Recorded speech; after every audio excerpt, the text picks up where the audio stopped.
ان اللہ اشتری من المؤمنین انفسهم واموالهم بان لهم الجنہ، یقیناً اللہ نے اہل ایمان سے ان کی جانیں اور مال خرید لیے ہیں جنت کے عوض۔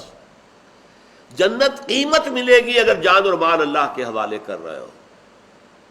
جان اور مال اللہ کے حوالے نہ کرتے ہوئے اب جنت کی تم خواب دیکھ رہے ہو تو یہ تمہارا خواب ہی خواب ہے، یہ پورا ہونے والا نہیں، اس لیے کہ سودا تو مکمل ہوگا جب تم مال دو گے، قیمت تب ملے گی نا۔ مال دو پہلے، جان اور مال دو اللہ کے راستے میں، تب تمہیں جنت ملے گی۔ اب یہ اشترا، خریدنا، ان اللہ اشتری من المؤمنین انفسهم واموالهم بان لهم الجنہ، اللہ نے اہل ایمان سے ان کی جانیں اور مال خرید لیے اس لیے کہ ان کے لیے جنت ہے، انہیں اس کی جنت ملے گی، اس کی قیمت جنت کی شکل میں ملے گی۔ یہاں کیا فرمایا؟ تؤمنون باللہ ورسولہ، ایمان رکھو اللہ پر اور اس کے رسول پر۔ پہلی بات تو یہ نوٹ کیجئے، خطاب ہو رہا تھا یا ایھا الذین آمنوا سے، ان سے کہا جا رہا ہے ایمان رکھو اللہ پر اس کے رسول پر۔ کیا مطلب اس کا؟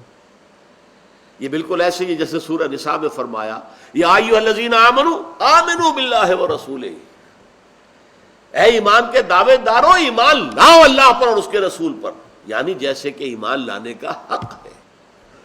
ایک ایمان ہے ایمان باللسان، اقرار باللسان، ہم نے مان لیا آمنت باللہ وملائکتہ وکتبہ ورسلہ والیوم الآخر والقدر خیرہ وشرہ من اللہ تعالی والبعث بعد الموت۔ پتہ نہیں آپ میں سے کتنے لوگوں کو یہ الفاظ یاد ہیں، یہ ایمان مفصل۔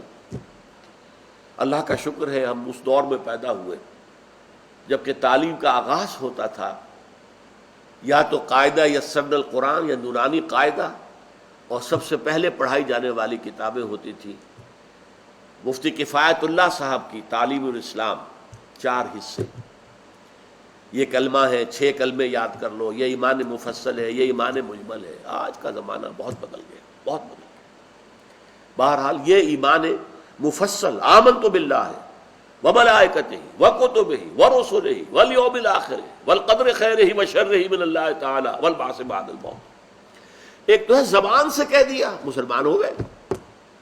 کوئی ہندو، کوئی سکھ، کوئی پارسی، عیسائی ابھی کہے اشہد ان لا الہ الا اللہ واشہد ان محمد رسول اللہ، وہ ایمان میں آ گیا، مسلمان ہو گیا۔ لیکن ابھی یہ زبان والی بات ہے، باللسان ہے۔ یہ ایمان اصل میں بنے گا کب؟ جب یہ دل میں داخل ہو جائے۔ وَلَمَّا يَدْخُلِ الْإِيمَانُ فِي قُلُوبِكُمْ، سورہ حجرات میں ہم پڑھ چکے ہیں۔ ابھی تک ایمان تمہارے دلوں میں داخل نہیں ہوا، دل میں داخل ہوگا تب ایمان بنے گا۔ لہذا یہاں بھی گویا کہ خطاب کن سے ہے؟ جو ایمان کی لپ سروس کر رہے ہیں، زبان سے اقرار کر رہے ہیں، زبان سے اشہد ان لا الہ الا اللہ واشہد ان محمد رسول اللہ کی گواہی دے رہے ہیں۔ ایک درجے کا ایمان تو حاصل ہو گیا۔ یہ قانونی ایمان ہے جو اسلام کا جز ہے۔ اسلام کا رکن اول کیا ہے؟ بنی الاسلام علی 5، 5 ہے ارکان اسلام، شہادت لا الہ الا اللہ وان محمد رسول اللہ واقام الصلاۃ وایتاء الزکوٰۃ وصوم رمضان وحج البیت من استطاع الیہ سبیلا، متفق علیہ۔ حضرت عبداللہ ابن عمر رضی اللہ تعالی عنہما سے یہ روایت ہے۔ تو پہلا رکن اسلام کا کیا ہے؟ کلمہ شہادت۔ شہادت زبان سے ادا کی جاتی ہے۔ لہذا ایک ایمان ہے اسلام والا ایمان جس میں کہ شہادت اور اقرار باللسان شامل ہے۔ ایک ایمان ہے یقین والا ایمان جو دل کے اندر راسخ ہو چکا ہو۔ یہی بات سورہ حجرات میں ہم پڑھ چکے ہیں۔ قالت الاعراب آمنا قل لم تؤمنوا ولكن قولوا اسلمنا ولما يدخل الايمان في قلوبكم۔ یہ بدو دعویٰ کر رہے ہیں کہ اب ایمان لے آئے، نبی ان سے کہہ دیجئے تم ایمان نہیں لائے ہو، ہرگز نہیں لائے ہو۔ ہاں یہ کہہ سکتے ہو ہم مسلمان ہو گئے ہیں، ہم اسلام لے آئے ہیں، اور ابھی تک تمہارے دلوں میں ایمان داخل نہیں ہوا۔ جب تک دل میں ایمان داخل نہ ہو اس وقت تک مومن نہیں ہو۔ اسی لیے اگلی آیت میں فرمایا انما المؤمنون الذین آمنوا باللہ ورسولہ ثم لم یرتابوا وجاہدوا باموالہم وانفسہم فی سبیل اللہ۔ مومن تو صرف وہ ہے جو ایمان لائے اللہ پر اور اس کے رسول پر، پھر شک میں نہیں پڑے، یقین کی کیفیت، اور پھر انہوں نے جہاد کیا اللہ کی راہ میں اپنی جانوں اور مال کے ساتھ۔ وہی بات یہاں کہی جا رہی ہے یا ایھا الذین آمنوا هل ادلکم علی تجارۃ تنجیکم من عذاب علیم۔ کیا میں تمہاری رہنمائی کروں اس تجارت کی طرف جو تمہیں دردناک عذاب سے چھٹکارا دلا دے؟ تؤمنون باللہ ورسولہ، ایمان لاؤ اللہ پر اور اس کے رسول پر۔ یہاں ایک اعتراض کر سکتے ہیں کوئی عربی جاننے والے، یہ تو فعل مضارع ہے، آپ ترجمہ امر کا کر رہے ہیں۔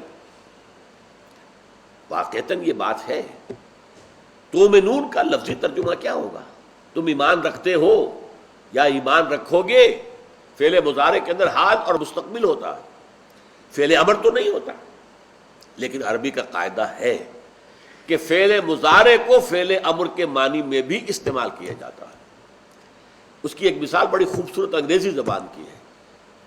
فعل امر تو یہ ہوگا ڈو اٹ، یہ فعل امر ہے ڈو اٹ، اور ایک ہے you will do it. You will do it, اس میں تو امر تو نہیں تم یہ کرو گے، لیکن جب یہ کہا جاتا ہے یو ول ڈو اٹ، یہ امر کا باب بن گیا، اس قدر سخت امر ہے تمہیں یہ کرنا ہوگا، کوئی مفر نہیں۔ تو مضارع حالانکہ یو ول ڈو اٹ عام طور پر تو یہ اب فیوچر ٹینس ہے، تم ایسا کرو گے، تم یہ کرو گے، تم یہ کرو گے۔ اب یہ جو زور دے کر کہا گیا کرنا ہوگا تمہیں، تم یہ کرو گے، یو ول ڈو اٹ۔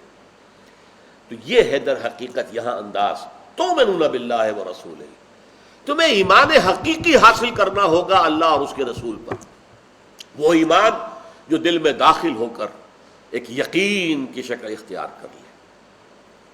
اور اس کا لازمی نتیجہ کیا ہوگا؟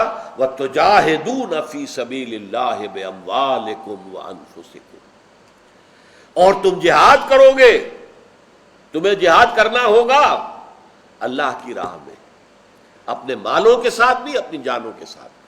وہی دیکھیے تجارت، جان بھی کھپتی ہے، مال بھی کھپتا ہے، کوئی پونجی سرمایہ بھی ہوگا، پھر محنت بھی ہوگی، چاہے وہ محنت اس شکل میں ہو رہی ہے کہ سر کے اوپر چھاپا جو ہے اٹھایا ہوا، کس قدر شدید محنت ہے، اس سے کمتر ہو گئی ہے کہ ریڑھی ہے، آپ صرف دھکا دے رہے ہیں ریڑھی کو، وہ سارا بوجھ تو آپ کے سر پر نہیں ہے نا۔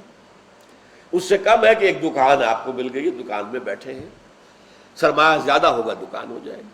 لیکن تجارت جو ہے اس کے بغیر نہیں ہے، سرمایہ جمع محنت، تو سرمایہ جمع محنت، سرمایہ بھی خرچ کرو اللہ کی راہ میں، بِأَمْوَالِكُمْ وَأَنفُسِكُمْ، سرمایہ بھی اپنا اللہ کی راہ میں جہاد میں لگاؤ اور اپنی جانیں بھی کھپاؤ اللہ کی راہ میں۔ یہ ہے در حقیقت نجات پانے کا واحد ذریعہ، یہ ہے، اس کے بغیر میں نے آپ سے عرض کیا تھا نا کہ انسان کام چور واقع ہوا ہے، وہ نہیں چاہتا کہ ذمہ داری کا بوجھ اٹھائے، اسی لیے لِیُظْہِرَہُ کے بارے میں نہ معلوم کتنا ہیر پھیر کیا گیا ہے، ضمیر کا ہیر پھیر، جس کو میں نے بیان کیا تھا پچھلی نشست کے اندر۔ لیکن یہاں سوال یہ ہے، یہ کس سے کہا جا رہا ہے محنت؟ یہ جہاد کا مطالبہ کس سے کیا جا رہا ہے؟ اللہ کے رسول کا فرض منصبی ہے دین کو غالب کر دینا، اللہ کا دین غالب ہوگا، لیکن اس کے لیے محنت، مشقت، قربانیاں دینی ہوں گی ان کو جو اللہ اور رسول دونوں پر ایمان رکھتے ہیں۔ بات ختم ہو گئی۔ اللہ پر ایمان رکھتے ہیں تو اللہ کے دین کو بلند کرنا اللہ کا حق ہے، رسول پر ایمان رکھتے ہیں تو رسول کی مدد کرنا اس کام میں۔ اسی لیے یہ سورہ مبارکہ جو ہے آپ کو معلوم ہے ختم ہوگی، یا ایھا الذین آمنوا کونوا انصار اللہ، کونوا انصار اللہ، اللہ کے مددگار بنو۔ اس اعتبار سے یہ اللہ کی بھی مدد ہے کہ اللہ کا جھنڈا اونچا کر رہے ہیں، اللہ کا کلمہ سر بلند کر رہے ہیں، اللہ کے دین کو غالب کر رہے ہیں، اللہ کی حکومت قائم کر رہے ہیں، اللہ کی مدد ہے۔ حالانکہ کہاں بندہ کہاں اللہ، کیا مدد کرے گا بندہ اللہ کی؟ لیکن اللہ نے اس کی جو اپنے ہاں جو اس کا مقام معین کیا وہ یہ گویا کہ تم میری مدد کر رہے ہو۔ کہاں اللہ، کہاں بندہ، کہاں مدد، لیکن ہے اللہ نے کہا ہے کونوا انصار اللہ۔ اسی طریقے سے رسول کی مدد، اصل فرض منصبی رسول کا ہے، رسول کو بھیجا گیا ہے۔ هو الذی ارسل رسولہ بالہدی ودین الحق لیظہرہ علی الدین کلہ، یہ رسول کا فرض منصبی ہے، یہ ان کا مقصد بعثت ہے۔ لیکن جو رسول پر ایمان رکھتے ہیں جانفشانی انہیں کرنی ہوگی، سرفروشی انہیں کرنی ہوگی، جان و مال انہیں کھپانا ہوگا، انہیں اپنی زندگی اس کے لیے وقف کرنی ہوگی اور وقت پڑے پر جان دینی ہوگی۔